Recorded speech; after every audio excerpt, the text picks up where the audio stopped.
어라? 남남 사실혼 관계가 피부양자가 되는 거야? 해가지고 이게 기사로 떴거든요.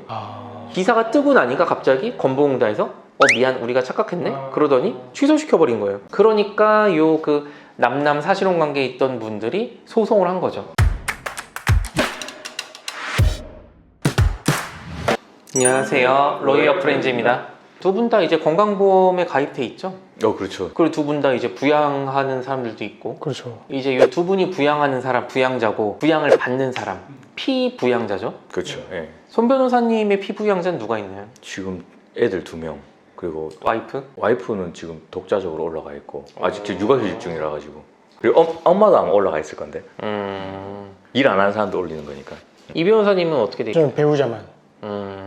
그래요. 건강보험공단을 보면은 이제 그 가입 직장 가입자가 있고, 그 다음에 이제 뭐 직계 존속 부모님이죠, 아니면 직계 비속 내 자식들, 아니면 형제 자매, 이런 사람 중에 뭐 특정의 수입이 없는 사람들은 이제 피부양자로 등록을 해가지고 건강보험 혜택을 받을 수가 있잖아요. 그런데 최근에 이제 좀 획기적이라고 해야 되나? 좀 이슈가 됐던 그런 판결이 하나 나왔어요. 우리나라에서는 이제 동성애 부부가 합법인가요? 아닌가요?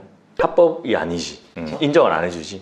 물론 이제 뭐 동성애 부부가 된다고 해서 뭐 어디 뭐 잡혀가고 이런 건 아니긴 하지만, 법률적으로는 이제 동성애 부부를 인정하진 않죠. 혼인으로 안 보지. 그래서 보면은 이제 그 국민건강보험법이라는 데 있어요. 거기에 보면은 피부양자는 이런 사람들이 될 수 있다 라고 규정이 되어 있는데, 아까 말씀드린 것처럼 엄마, 아빠, 형제, 자매, 배우자 이런 사람이 된단 말이에요.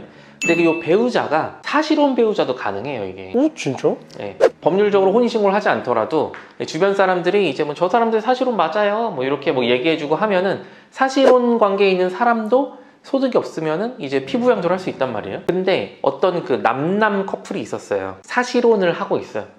그리고 예전에 뭐 결혼식도 올렸대. 그래가지고 건보공단에다가 우리 사실혼 관계인데 피부양자 될 수 있어요? 물어보니까 네 됩니다 뭐 이렇게 얘기를 했어요. 그래가지고 신청을 해서 피부양자 등록이 됐었어요 원래. 아, 해준 거네? 네, 건보공단에서. 그러면은 이제 어라? 남남 사실혼 관계가 피부양자가 되는 거야? 해가지고 이게 기사로 떴거든요.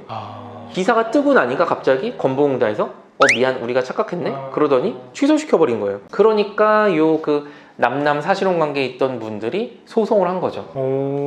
아니 법률상으로 뭐 혼인관계가 되는 것도 아니고 남녀 사실혼 관계는 해주는데 남남 사실혼 관계는 안 해준다는 게 말이 되냐, 이거 성차별 아니냐, 이런 식으로 한 거죠. 근데 1심에서는 패소했어요. 아무리 그래도 사실혼 관계는 이제 그 남녀 사이에서만 된다, 남남 관계에서는 이제 사실혼 관계라고 볼 수 없다, 패소를 했는데 2심, 그러니까 서울고등법원이죠, 여기서는 인정을 해줬어요. 아, 된다고, 등록이 된다고? 근데 이제 물론 이제 남남도 사실혼 관계가 된다라고 한 건 아니고 그냥 이제 피부양자가 될 수 있다. 피부양자. 예, 요렇게만 좀 약간 애매하게 얘기를 했어요. 근데 사실 이제 간접적으로 생각하면 이거 남남 사이에서도 사실혼 관계를 인정해 준 거 아니야 간접적으로? 뭐 요렇게 받아들일 수 있는 여지가 있어가지고 이슈가 많이 됐었죠. 지난달에 이제 고등법원 판결이 나왔으니까 아마 대법원을 갈 것 같아요. 대법원 판결을 보기는 해야겠지만 어쨌든 획기적인 판결이긴 하죠. 그 어떤 거 같으세요? 이제 그 2심 판결에서 이제 뭐 남남 관계라도 피부양자 자격은 인정을 해줘야 된다, 명시적으로 사실혼 관계로 인정해 준 건 아니긴 하지만 상당히 동성에 대한 권리를 좀 신장시켜주는 판결이다라고는 생각은 되는데, 아직은 잘 모르겠네요. 이게 일반 여론들이 받아들일 수 있을지. 예, 그거는 조금 문제가 있는 것 같고, 어쨌든 뭐 하나의 또 큰 움직임이 시작됐으니까 앞으로 좀 여론도 모아지고 판결도 뭐 그에 따라서 좀 흘러가지 않을까 조심스럽게 생각해요. 손 변호사님 어떻게 생각하세요? 일단 1심하고 2심하고 판단이 달랐다는 건 그만큼 분쟁 여지가 많다는 거니까 조금 더 지켜봐야 될 것 같고, 그리고 뭐 2심에서 저도 그 판결문 전체를 다 못 보긴 했지만 건보공단에서 입증이 부족했다 이런 식으로 좀 난 것 같아요, 기사 보니까. 그래서 아마 그 부분을 건보공단에서 좀 보완하지 않을까 이렇게 좀 건보공단이 제가 볼 때는 2심에서 조금 그냥 1심에서 이겼으니까 어련히 흘러가겠자고 손 놓고 있었던 것 같아요. 예. 그래서 아마 3심까지 좀 더 봐야 되지 않을까 그렇게 좀 보이네요. 예. 그 국민건강보험법을 보면은 이제 피부양자를 등록할 수 있다라고 되어 있는데, 피부양자는 이제 그 생계를 이제 뭐 맡기고 있는 사람 뭐 이런 식으로 애매하게 표현이 되어 있단 말이에요. 근데 문제는 그 밑에 다음에 해당하는 사람들이다 라고 예시가 딱 적혀져 있어요. 부모님, 자식, 형제, 자매, 뭐 배우자 이런 식으로 돼 있으니까 명백하게, 하다못해 마지막에 뭐 기타 무슨 뭐 생계를 위탁하는 사람 뭐 이렇게 있었으면은 당연히 이제 뭐 남남이라도 인정될 여지가 있었겠죠. 근데 그런 게 없고 이제 딱 범위가 명확하게 정해져 있기 때문에 문제가 되는 건데, 그래서 저는 이제 뭐 그 성적 소수자에 대해서 인정을 해야 되냐 안 해야 되냐 이런 걸 떠나서 단순히 이제 그 피부양자라는 그 단어에 좀 해석을 해보면은, 물론 이제 밑에 예시가 있긴 하지만 입법자의 의도도 있을 거고, 근데 어쨌든 전체적인 취지는 그거 아니에요. 일단 내가 그렇게 수입이 없어가지고 건보료를 내지 못해도 어쨌든 국민이니까 누구한테든 의탁을 해가지고 이제 그 건강보험 혜택을 받아야 되는 거 아니냐. 그래서 피부양자는 등록할 수 있다. 저는 이렇게 생각을 하거든요.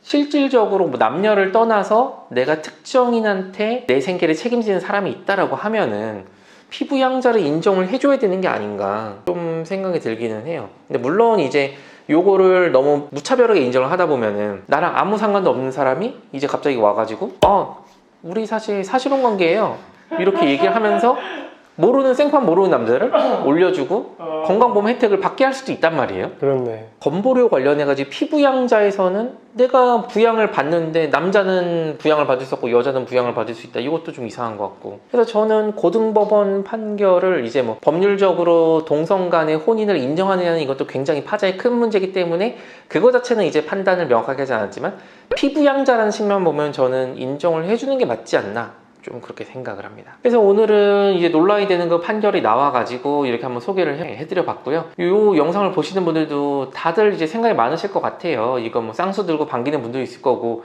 이게 말이 되느냐. 이제 이렇게 하나하나씩 허용하다 보면 나중에 동성간 결혼까지 허용하게 될 텐데 그건 안 된다. 뭐 이런 분도 있을 거고 다양하게 있을 텐데, 뭐 우리나라 민주주의 국가 아닙니까? 서로 의견이 다르더라도 뭐 건전한 토의를 통해서 뭐 상대방을 이제 설득시키지는 못한다고 하더라도 설득시키려는 노력이라도 해야죠. 그래서 여러분의 의견도 리플로 달아주시면은 다들 이제 얘기를 나눠보고 좋은 기회가 될 것 같습니다. 오늘도 시청해주셔서 감사합니다. 감사합니다.